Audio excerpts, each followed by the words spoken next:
고요한 아침의 햇살 속에서 혹은 분주한 일상의 한가운데서 어떻게 하면 잠시 멈추어 하나님과 연결될 수 있을까 고민해 보신 적 있으신가요? 우리의 삶이 기도로 채워질 때 어떤 놀라운 변화가 일어날 수 있을까요? 오늘 우리는 하루 종일 하나님과 동행하는 삶, 즉 쉬지 말고 기도하라는 말씀이 어떻게 우리의 현실이 될 수 있는지 그 구체적인 방법을 함께 나누고자 합니다.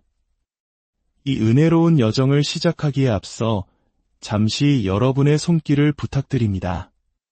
이 영상에 좋아요를 눌러주시고 채널을 구독해주시면 하나님의 평안과 위로가 필요한 더 많은 분들에게 이 메시지가 전달될 수 있습니다. 여러분의 작은 나눔이 누군가에게는 큰 축복의 통로가 될 것입니다. 이 영상을 통해 하나님의 임재를 경험하는 모든 분들의 삶에 놀라운 은혜가 가득하기를 기도합니다. 성경을 보면 사도 바울은 항상 기도하는 사람이었습니다. 그는 자신이 쓴 거의 모든 서신서의 시작을 기도로 열었고 편지 곳곳에서 나는 항상 기도합니다. 끊임없이 기도합니다. 쉬지 않고 기도합니다. 라고 말하며 성도들을 위해 기도하는 것을 멈추지 않았습니다. 어떻게 그게 가능했을까요? 어떻게 하면 우리도 바울처럼 쉬지 않고 기도하는 삶을 살 수 있을까요? 에베소서 6장 18절은 우리에게 그 비밀의 열쇠를 보여줍니다.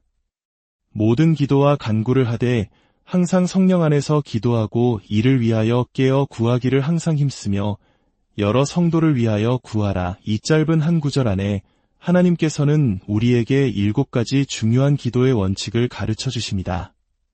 첫째, 성령 안에서 기도하라고 하십니다.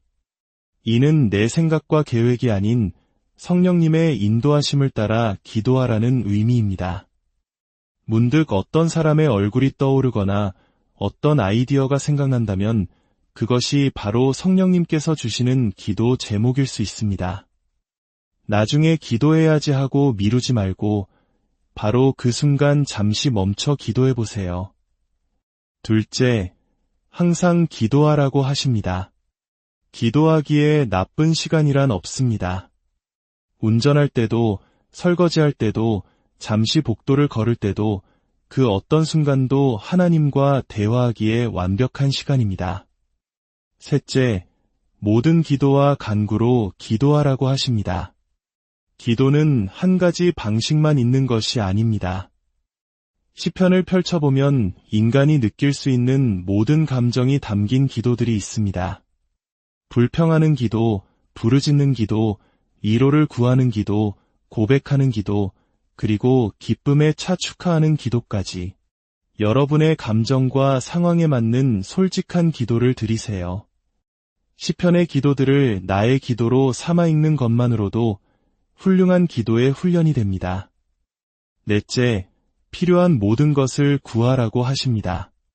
하나님 앞에서는 금지된 기도 제목이 없습니다. 여러분이 관심을 갖는 것이라면 하나님께서도 관심을 가지십니다. 만약 여러분이 걱정하는 만큼 기도한다면 걱정거리는 훨씬 줄어들 것입니다. 걱정은 아무것도 바꾸지 못하지만 기도는 모든 것을 바꿀 수 있는 능력이 있습니다. 건강, 재정, 관계, 직장 문제 등 삶의 어떤 영역이든 하나님께 가져가세요. 다섯째, 항상 깨어 있으라고 하십니다. 이는 기도를 위한 계획을 세우라는 의미입니다. 즉흥적인 기도도 물론 좋지만 계획된 기도는 우리의 기도 생활을 더욱 깊고 풍성하게 만듭니다.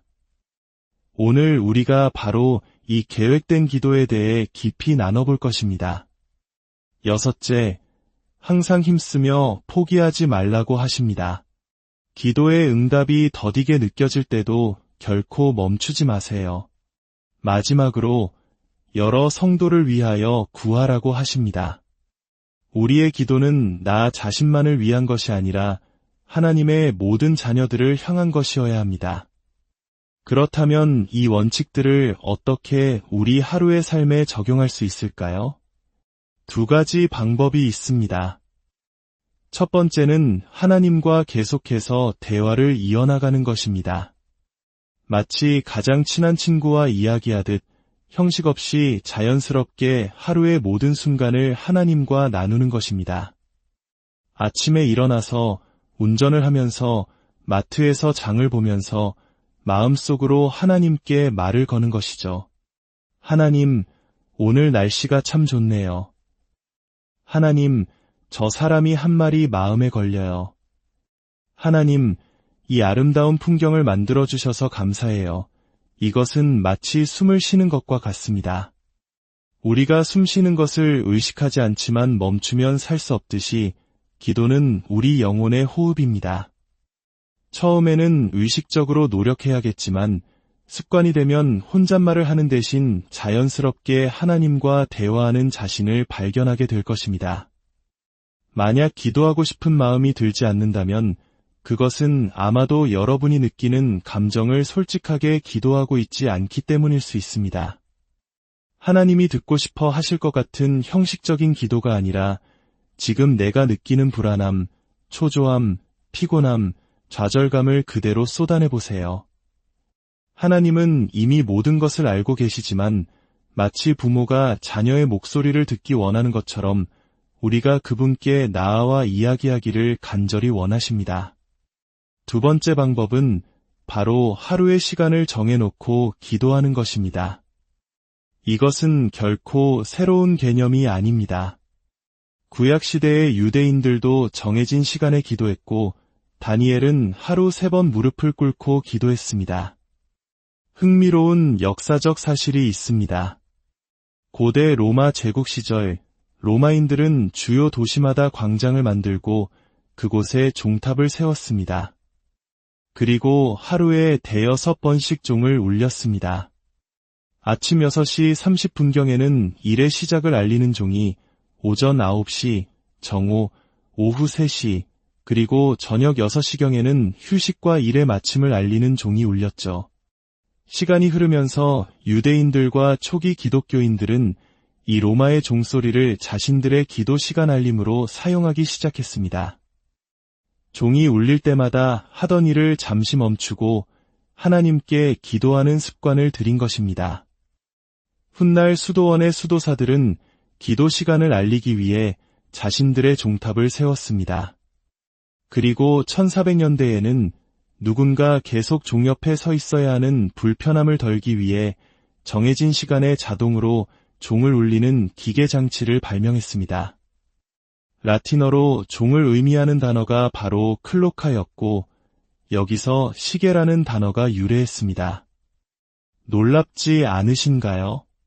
시계는 본래 시간을 재촉하기 위해서가 아니라 하나님을 예배하고 기도할 시간을 기억하기 위해 발명된 것입니다. 오늘 저는 여러분에게 복잡한 기도 예식 대신 주기도문의 7구절을 활용하여 하루를 거룩하게 보내는 아주 간단하고 강력한 방법을 제안하고 싶습니다. 예수님께서는 주기도문을 가르쳐 주시며 이렇게 기도하라고 말씀하셨습니다. 이것은 단순히 암송해야 할 주문이 아니라 우리의 삶 전체를 아우르는 기도의 모델이자 패턴입니다. 자, 이제 주기도문과 함께 하루를 살아내는 7단계의 여정을 시작하겠습니다. 첫 번째, 아침에 눈을 떴을 때입니다. 감사함으로 하루를 시작하십시오. 침대에서 일어나 아침 식사를 하거나 다른 무언가를 하기 전에 가장 먼저 하나님께 감사를 표현하는 것입니다. 우리는 불평하며 끙끙 앓으며 짜증내며 일어날 수도 있습니다. 하지만 감사함으로 일어나기를 선택할 수도 있습니다. 의학적으로도 감사는 인간에게 알려진 가장 건강한 감정이라고 합니다. 감사하는 태도는 우리의 정신과 감정, 육체를 더 건강하게 만듭니다. 침대 곁에 감사 노트를 두고 생각나는 모든 감사 제목들을 적어보세요. 그리고 아침마다 그 목록을 읽으며 기도하는 겁니다. 하나님, 오늘도 숨 쉴 수 있게 해주시니 감사합니다. 따뜻한 잠자리가 있음에 감사합니다. 저를 사랑하는 가족이 있음에 감사합니다. 감사의 찬양 플레이리스트를 만들어 아침을 시작하는 것도 좋은 방법입니다. 하루의 첫 8분이 그날 전체의 태도를 결정한다고 합니다. 감사로 하루를 시작할 때 우리는 주기도문의 첫 구절을 실천하게 됩니다. 하늘에 계신 우리 아버지여, 이 기도는 모든 좋은 것의 근원이신 하나님 아버지를 기억하는 것입니다. 하나님은 선하신 분입니다. 그분은 우리를 돌보시고 우리 곁에 계시며 한결같으시고 모든 것을 하실 능력이 있으십니다. 하루의 시작을 간구나 고백이 아닌 하나님의 선하심에 대한 감사로 채워보십시오. 두 번째, 아침 식사 시간입니다. 식탁에서 하나님의 이름을 송축하십시오. 이제 자리에서 일어나 옷을 입고 식탁에 앉았습니다. 아침 식사를 하며 드리는 짧은 기도를 통해 우리는 주기도문의 두 번째 구절을 실천할 수 있습니다. 이름이 거룩히 여김을 받으시오며, 하나님의 이름을 송축한다는 것은 그분의 성품과 존재 자체를 높이고 찬양하는 것을 의미합니다. 성경에는 하나님의 다양한 이름들이 나옵니다. 각각의 이름은 그분의 놀라운 성품의 한 단면을 보여줍니다. 우리를 사랑하시는 아빠, 아버지, 아바, 모든 것을 아시는 하나님 엘데야, 우리를 치료하시는 하나님 여호와 라파, 모든 능력을 가지신 전능하신 하나님 엘샤다이, 우리의 모든 필요를 공급하시는 여호와 이레, 우리에게 평강을 주시는 여호와 살롬. 아침 식사 시간에 이 이름들을 묵상하며 기도해 보세요. 여호와 이레의 하나님, 오늘 저의 모든 필요를 채워주실 것을 믿고 찬양합니다. 여호와 살롬의 하나님, 오늘 제 마음에 세상이 줄 수 없는 평안을 주시옵소서. 하나님을 더 깊이 알수록 우리의 걱정은 줄어들고 믿음은 더욱 견고해질 것입니다. 세 번째, 오전 업무 시간 중입니다. 가장 중요한 것을 기억하십시오. 오전 시간을 보내다 보면 우리는 쉽게 분주함에 빠져 방향을 잃어버리곤 합니다. 내가 지금 무엇을 위해 이 일을 하고 있는지 삶의 더 큰 그림을 놓치게 됩니다. 바로 그때 잠시 멈춤이 필요합니다. 책상에 앉은 채로 혹은 잠시 휴게실에 가서 1분이라도 조용히 눈을 감고 기도하는 것입니다. 이때 우리는 주기도문의 세 번째 구절을 붙잡습니다. 나라가 임하시오며 뜻이 하늘에서 이루어진 것 같이 땅에서도 이루어지이다. 이 기도는 나의 작은 계획이 아닌 하나님의 위대한 계획을 구하는 것입니다. 하나님, 제 삶을 향한, 그리고 이 세상을 향한 하나님의 뜻이 오늘 저의 삶과 일터를 통해 이루어지게 하소서. 제 삶의 주인이 제가 아니라 하나님이심을 다시 한번 고백합니다. 이렇게 나의 삶을 하나님의 목적에 다시 맞추는 시간을 가질 때 하나님께서는 우리가 하는 모든 일을 친히 도와주실 것을 약속하셨습니다. 그런즉 너희는 먼저 그의 나라와 그의 의를 구하라, 그리하면 이 모든 것을 너희에게 더하시리라. 네 번째, 점심시간입니다. 나의 필요를 하나님께 아뢰십시오. 오전 내내 감사와 찬양, 그리고 헌신의 기도를 드렸다면 이제 우리의 필요를 구할 시간입니다. 점심 식사를 하면서 우리는 주기도문의 네 번째 구절을 기도할 수 있습니다. 오늘 우리에게 일용할 양식을 주시옵고, 여기서 양식은 단순히 먹을 것만을 의미하지 않습니다. 우리 삶에 필요한 모든 것을 상징합니다. 재정, 지혜, 에너지, 새로운 기회, 관계의 회복 등 모든 것이 포함됩니다. 하나님께서는 한 달치 양식이 아닌 일용할 양식을 구하라고 하셨습니다. 이는 우리가 매일매일 하나님을 의지하며 살아가기를 원하시기 때문입니다. 점심시간에 기도 목록을 만들거나 혹은 샌드위치를 먹으면서 마음속으로 아뢰세요. 하나님, 오후에 있을 중요한 회의를 위한 지혜를 주세요. 자녀의 학비가 필요한데 길을 열어주세요. 또한 이 기도는 나에게가 아닌 우리에게 달라고 기도합니다. 내 주변에 어려움을 겪는 친구나 가족, 동료들의 필요를 위해서도 함께 기도하는 시간으로 삼으십시오. 여러분의 점심시간이 단순한 식사 시간을 넘어 하나님의 공급하심과 평안을 경험하는 풍성한 영적 교제의 시간이 될 것입니다.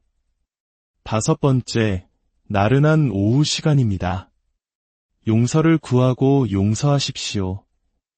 오후가 되면 여러 사람들과 부딪히면서 마음속에 불편한 감정이나 죄의 찌꺼기들이 쌓이기 쉽습니다. 이때는 잠시 하던 일을 멈추고 영적인 대청소를 할 시간입니다. 우리는 주기도문의 5번째 구절을 통해 기도합니다. 우리가 우리에게 죄 지은 자를 사하여 준 것 같이 우리 죄를 사하여 주시옵고. 이것은 고백의 기도입니다.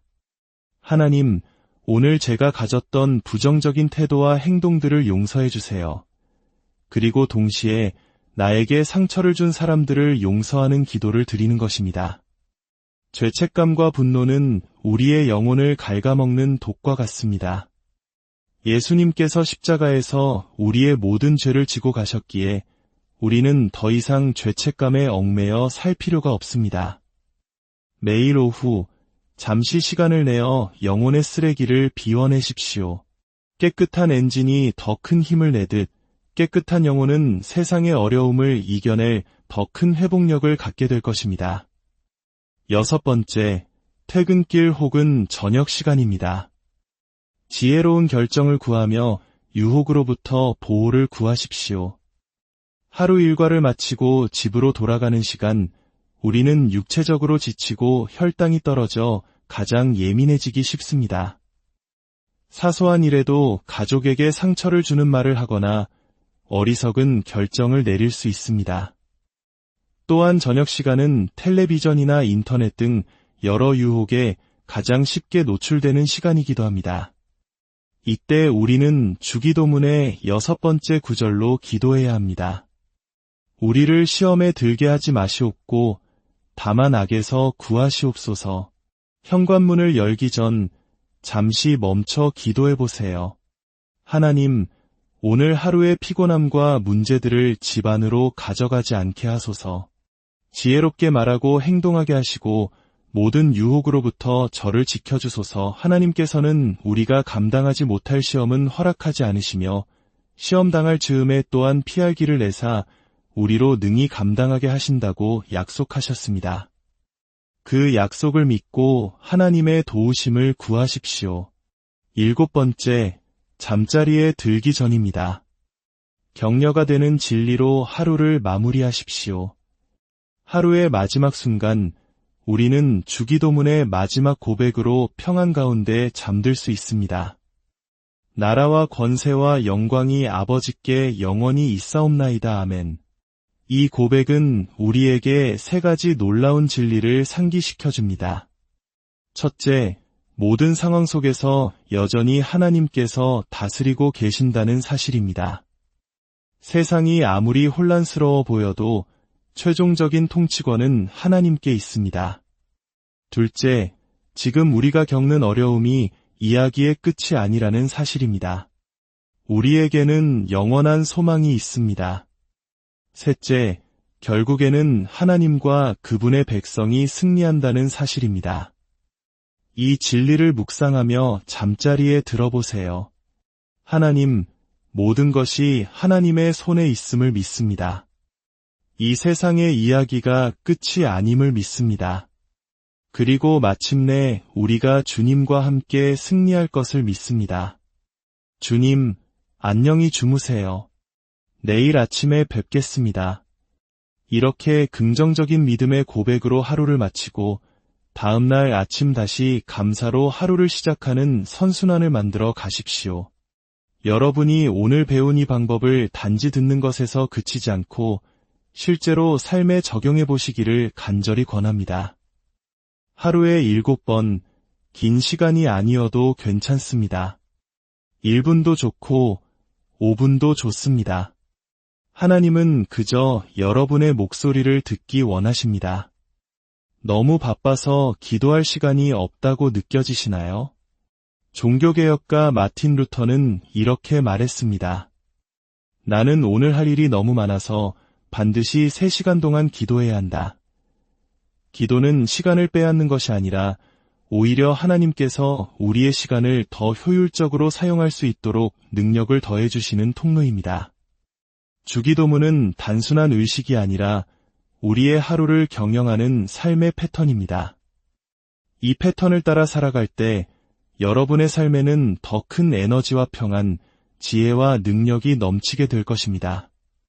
사랑하는 여러분, 오늘 하루 잠시 멈춰 기도하셨나요? 기도는 지친 영혼에 힘을 주고 여러분의 밤을 낮으로 바꿀 것입니다.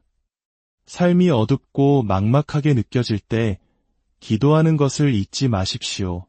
함께 기도하겠습니다. 하늘에 계신 우리 아버지, 저희에게 기도의 특권을 주시니 감사합니다.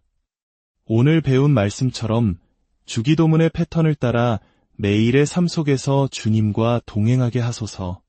아침에는 감사로, 식탁에서는 찬양으로, 일터에서는 헌신으로, 점심에는 간구로, 오후에는 고백으로, 저녁에는 지혜를 구함으로, 잠자리에서는 믿음의 고백으로 주님과 교제하게 하소서. 그리하여 우리의 모든 날이 주님 안에서 의미 있고 풍성한 날들이 되게 하여 주시옵소서. 예수 그리스도의 이름으로